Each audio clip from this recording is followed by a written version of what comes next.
If you think anti-vaxxers over here in the United States are about as bad as they come, then I would like to direct your attention to the European Union. Over in Europe right now, there is a growing trend of individuals attempting to intentionally catch COVID so that they don't have to get the vaccine.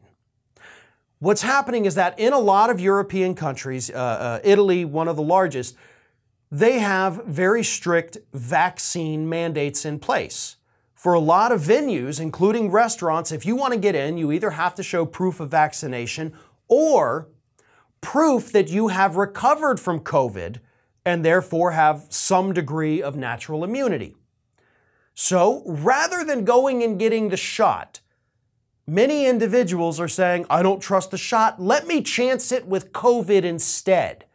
So they have started hosting COVID spreader events, some of them actually charging up to $150 to attend these COVID events, where they bring in COVID positive people, have them co-mingle with the individuals who have not yet been infected in hopes of giving them COVID. And they're doing this because they don't want to get the shot.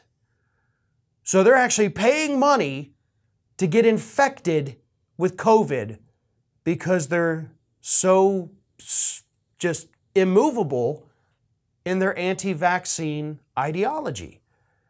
And at this point, I do think we have to start looking at anti-vaxxerism as an ideology in and of itself. These people are treating this like it's a religion. They're wearing it on their sleeve like it's a part of their personality. The only part of their personality, to be honest.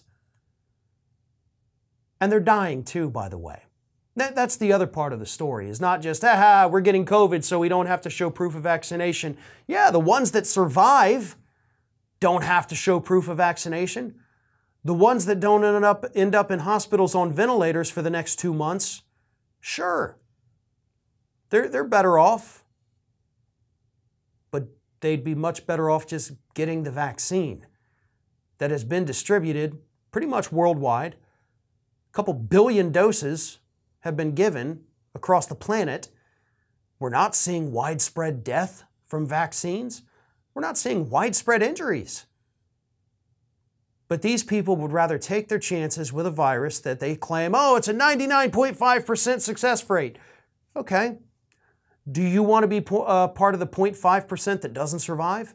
Because you can't guarantee that. You know, I think we're dealing with a global stupidity problem too of people who don't understand statistics. Means that basically out of every 100 people who get it, one of them is going to die. In fact, I think it's actually about 2 or 3 of them are going to die is the current trend. So those aren't great odds, folks. Learn statistics a little bit and then get back to me on that. But I bring this up again. This is obviously happening over in Europe. And of course, one high-profile person did already die. A Czech folk singer by the name of Hana Horka intentionally got herself COVID so she could continue to play shows without having to show proof of vaccination, and she died. And if you think this is going to be limited to Europe, you're kidding yourselves. We have already heard of things like this happening here in the United States. Certainly not as big and broad as what we're seeing over there in Europe.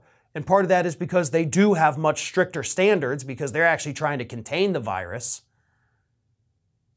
But it'll make its way over here. Like the virus itself, what happens over there eventually makes its way over here. Thanks for watching, and if you like what you saw, don't forget to like, comment, share, and most importantly, subscribe to our Ring of Fire channel here.